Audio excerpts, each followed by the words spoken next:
Hello everyone, it's RiggyRob here, and welcome to the second installment of our Advance Wars Dual Strike stream.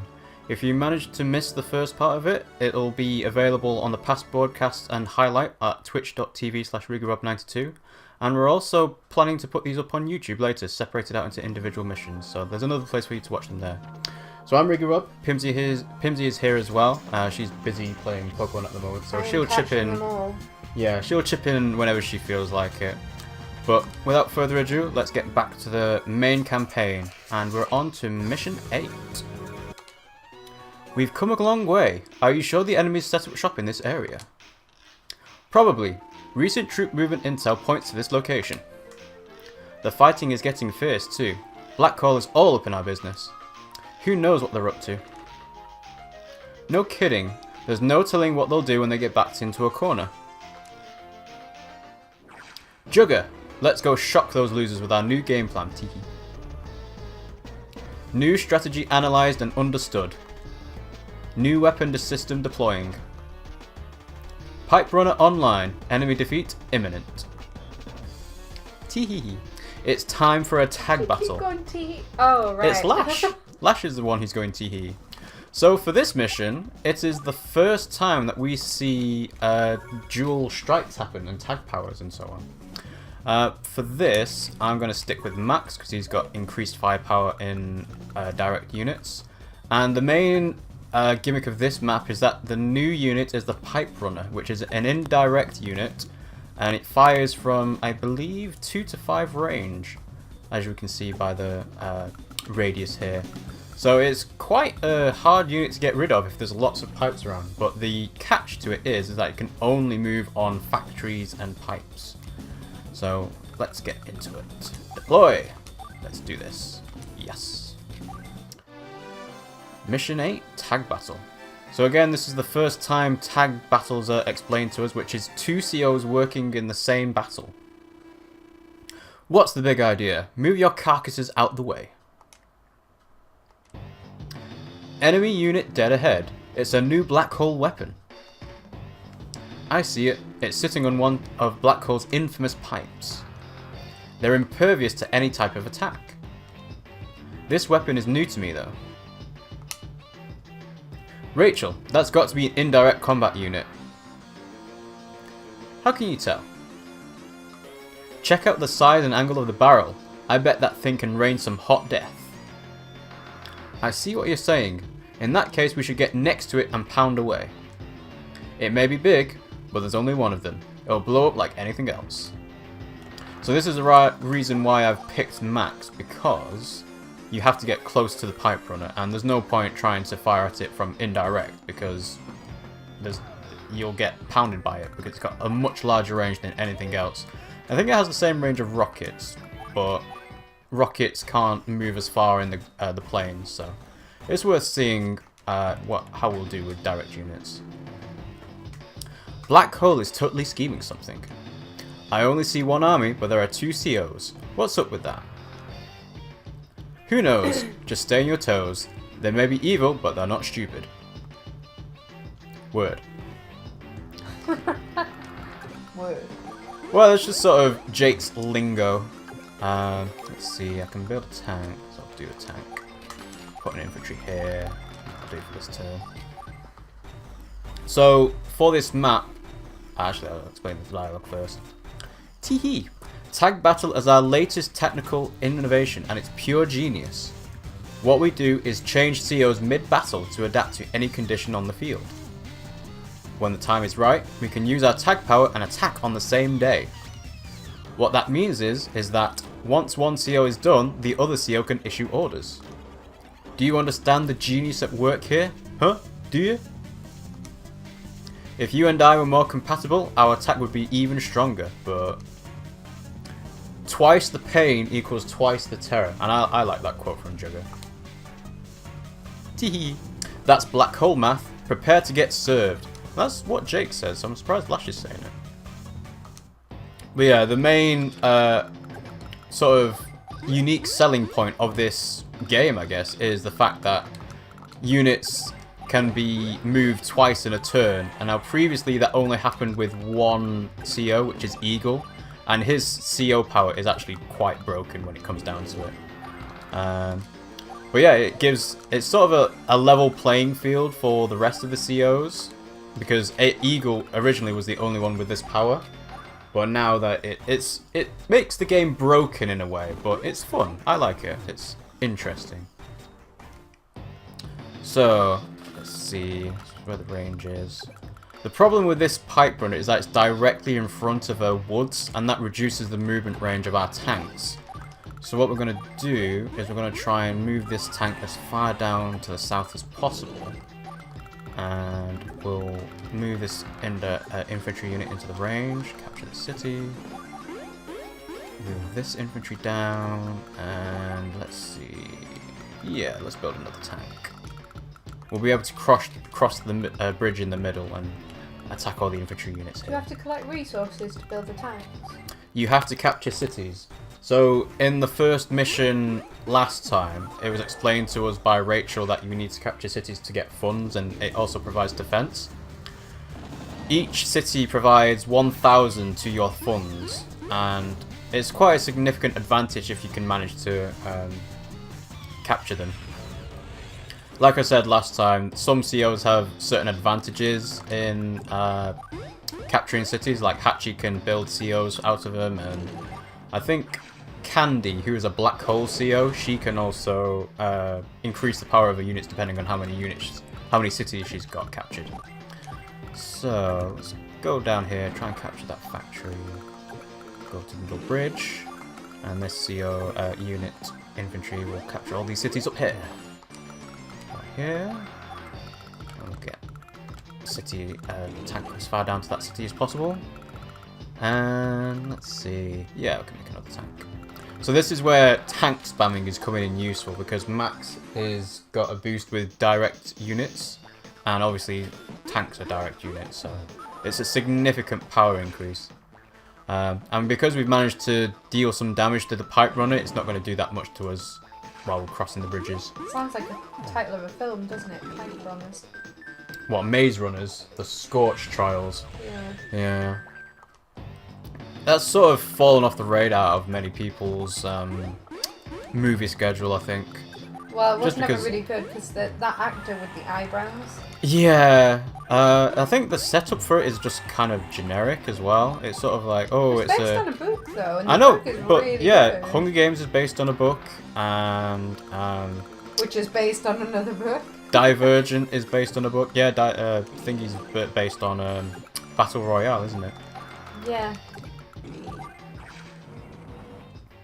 But yeah, Scorch Trials Maze Runner doesn't sound very good. It was alright actually, but they brought out... Wait, are you talking about the first one or the second one? The second one that's out now. There's another one out? We haven't seen it. I've seen the first one. Yeah. So anyway. No, they blew it up. And pipe runners are such a pain to make too. Not a problem. Pipe runners can now be built in factories. We have tag powers and advantage. Victory is certain.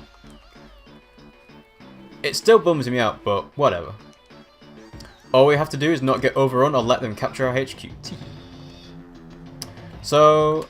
Every time you say teehee... I know, I briefly considered doing all of the like different voices, so female COs would be hit-pitched and so on. It's like... Try it. No, I've decided against this. I really want to see that. No. Because we could sort of turn it into a radio drama almost, where you take on all the female CO voices. Yeah, or and you can do the female and I do the men. Why not that? No, that's not gonna be a good time. Yeah, it would be good. Stop with these silly ideas. Take on the feminine side. No, thank you. I am good being masculine. What with your tanks? Yeah, with my tanks. With Do my they have strong dragons? tanks. They have dragons. Dragons? Every game should have dragons. No, this is based on armies and resources and practical things. Yeah, hello. Dragons are fantasy. It's not Fire Emblem. Fire Emblem doesn't have... Oh, yeah, it does. Of course it does. I forgot. I've Yeah. cosplayed as her. I was hoping Max would be able to take this infantry unit out, but it doesn't seem like it, so we'll have to take the infantry out to the side to capture the city. This tank is not going to be close enough, so let's see. Yeah. We'll move this tank up, join it with... Oh, that one can't reach. Join it with this one, move this one down to the airport, and we'll have an APC unit built here, and push this tank unit here, because this 8 HP tank will come to this one, and then we can double team it. And yeah, we'll move this infantry unit across. And that'll do for this turn. So, as I was explaining about tag battles and CO powers being able to move them 2 turns, it adds quite a significant advantage being able to move in 2 turns. There's quite a famous quote from Nell, who is the tutorial teacher person from the first game and second game. Having an ability to move twice in 1 turn is incredible, I believe. It's something like that. I'm paraphrasing, but it's sort of... You're not paraphrasing, you're guessing. Yeah, I am guessing. But having the ability to move twice in a turn in a strategy game is... Just did a Woody Woodpecker. Do you remember Woody Woodpecker? Well, you just giggle a lot. That was what you used to do, wasn't it? Mm-hmm. But being able to move twice in a single turn is such a huge advantage that it's almost as if they didn't bother checking whether it would make the game massively broken. Well, it doesn't break it that much, does it? You'd be surprised. For example, the final battle, when you can move twice in a turn, it becomes a joke. But the final battle was kind of a joke anyway, but... How do you know you've not played the final battle yet? I've played for Advance Wars Dual Strike in the past. What, this game? This game, yeah.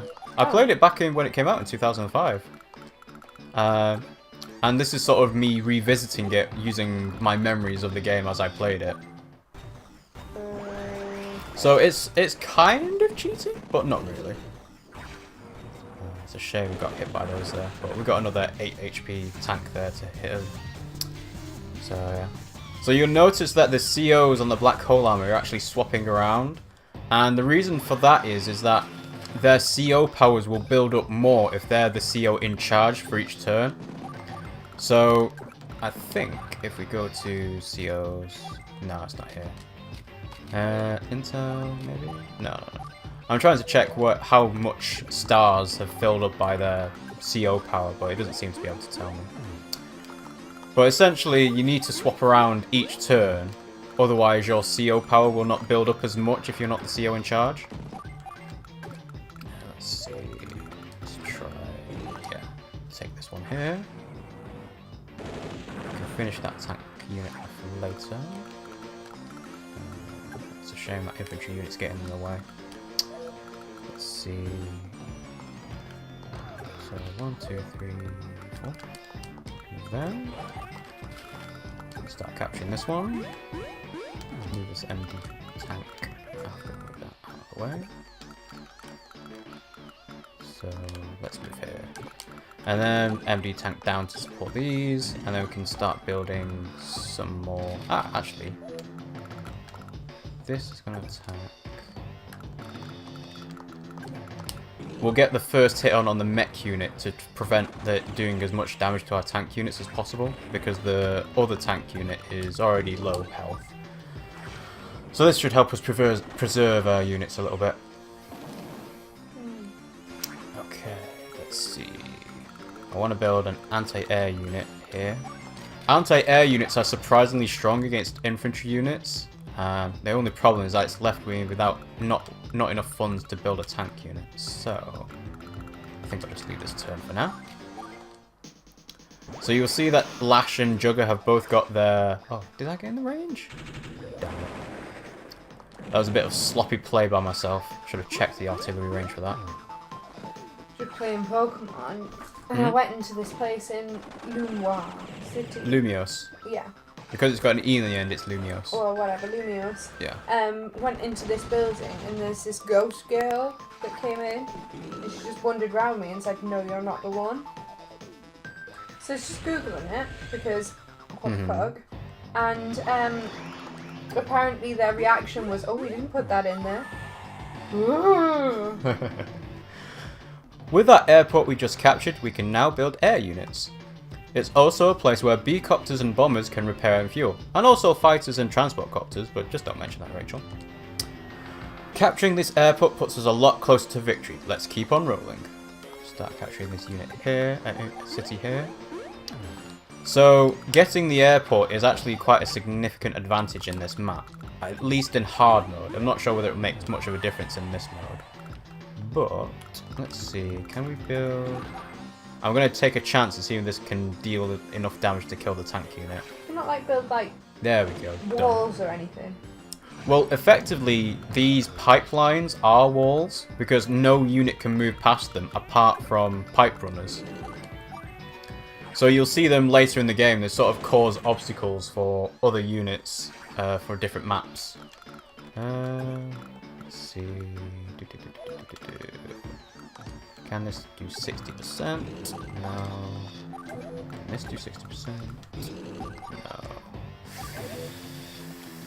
Capture this unit. City. I keep calling them units for some reason. I don't know why. It's actually a factory. Well, it's not. There's no cities to capture in Fire Emblem either, so it would have no bearing whatsoever. No, but you still refer to them as units in Fire Emblem. Yeah. That's why I'm saying you refer to them as that, because Fire Emblem. Because of the association. Yeah. Yeah, well, like you mentioned last time, there's a lot of similarities between this and Fire Emblem. The main difference is that these units are... Is that it's a different game. Yeah. But these units are disposable. So are they you can always in make Fire more. Emblem in the recent games? Well, not disposable. Well, I mean, they don't die permanently, is what I mean. Oh, you mean if you've got casual mode on? Well, that's just because we like using casual mode, because the stress of having to reset a map every single time a unit dies is just painful. I don't think the idea is to reset it every time a unit dies. I think the idea is to, if it dies, you have to play on. Well, yeah, but nobody You'll plays just like reset. that. No, but what's the point in playing it that way if you're gonna just reset every time? You might as well just play it on the normal mode, because you're basically Well, yeah, doing the same thing. that's why they put it in, so that other people get a chance to actually, properly play the game without having to stress over this kind of stuff. You stress about this? Well, some people do. It's like, oh, I can't believe I let my units die. Whereas in Advance Wars, it's like, oh, did a tank unit die? Oh well, I'll just make another one. So I got quite lucky with that turn because Lash had less CO power filled up, and because she wasn't the active unit, she didn't build it up to have a tag power, which is when they can move twice in a turn. So I'm going to use my super CO power, Max Blast, before they get a chance to, and hopefully I'll be able to blow them all away. Finish off capturing the city. Shush you, I didn't say that. Okay. So, capture this city. I wonder how much this infantry will do on the city. 42%, that's not too bad. Next turn, Lash's units will have double the defense she has on different terrain types. So like, if she's on a city, instead of having 3 stars terrain bonus, she'll have 6 stars, and that makes it a lot harder to try and kill off units effectively. Yeah, I think we'll be able to get through the rest of this level fairly easily. Just need to go here, kill this mech unit. 126% is always good to see. And we'll block this factory so that way they can't build any more units. Kill the artillery. Let's see. So this tank unit's trapped. Let's do this. Kill off the one on the HQ. Move this one back. Kill the mech unit. 167% damage. That's a lot. Well, Nothing could survive that. Even if it was on... Actually, I don't know. I would be interested to see what the stats were in being able to see how much Lash's defense bonus affects Max's attack bonus. That'd be interesting to see. Well, maybe you find it interesting, but to be perfectly honest, it doesn't sound particularly... Yeah. Well, it's interesting for strategy viewers. Nerds. No, not nerds. But yeah, nerds. It's one of those things of, ooh, what are these calculations? How can I survive with this many units and so on? So they've got their tag power activated now. And I was quite lucky in being able to block up the... oh, that's a shame. The top screen and bottom screen split in half with dual strikes. Oh well. I was quite lucky in being able to block up their factory, because that means unless they can destroy my tank unit with 8 HP, they have no chance of building another unit from that factory. So... Are you sure? Yeah, because you see my tank unit with 8 HP there? Yeah. Nothing has come out of that factory, because I'm occupying that space. Alright. So, this mission's going fairly well. I don't think I've actually lost any units yet. Oh, there's one.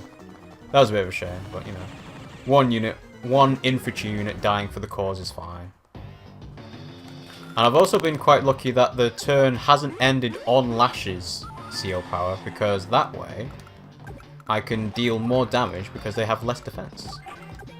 So, do as much as we can to this infantry unit here. Not enough. Let's see.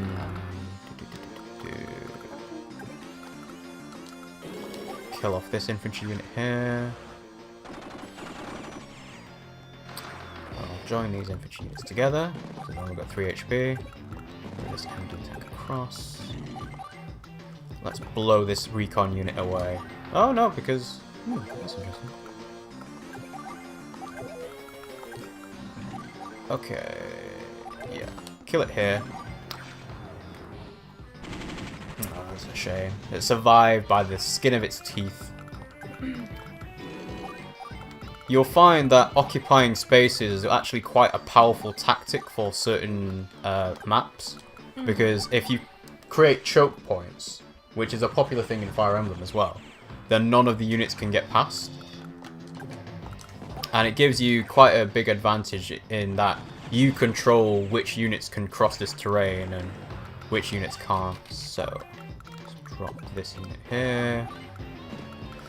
I'll leave this tank unit on there for now, and we'll finish off the recon unit. That'll do. And we're good for now. So this has taken 12 days, and that's actually longer than I thought it would take. Can this attack? Oh, almost. The counter attack from Max almost took out that infantry unit, but because it was on the city, it managed to survive. But then again, I managed to survive that recon attack as well, so that was quite good. So let's see if I can manage to finish it off on this turn. So let's see. MD tank on the recon unit, 100%. That's good. Excellent. And I need tank unit here, 71%. Yeah, I think I'll be able to finish off on this turn. That'll be decent. 130%. Yeah. We're good. 13 days though is actually quite long. But we managed to get through this without too many casualties. And I'd be surprised if I didn't get a 300 points S rank score on this mission. So that's the last unit done. Okay. Stick a fork in them and crank the music, because they're done. So that was a tag battle. It seemed odd at first, but it has its advantages. It seems worth studying. I agree. This is no time for us to worry about appearances either. Let's steal every technique and weapon Black Hole comes up with. You may look all prim and proper, but you can get low down and dirty, Sasha. They built their empire with our materials. We're merely taking back what is ours.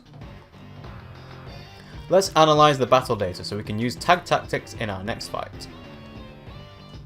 Now we can drop some science on these fools. Things are finally looking up.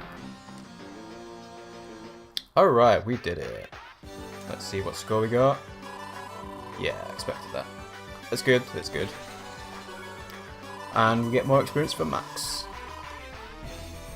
You want to fight me? I'll pound you.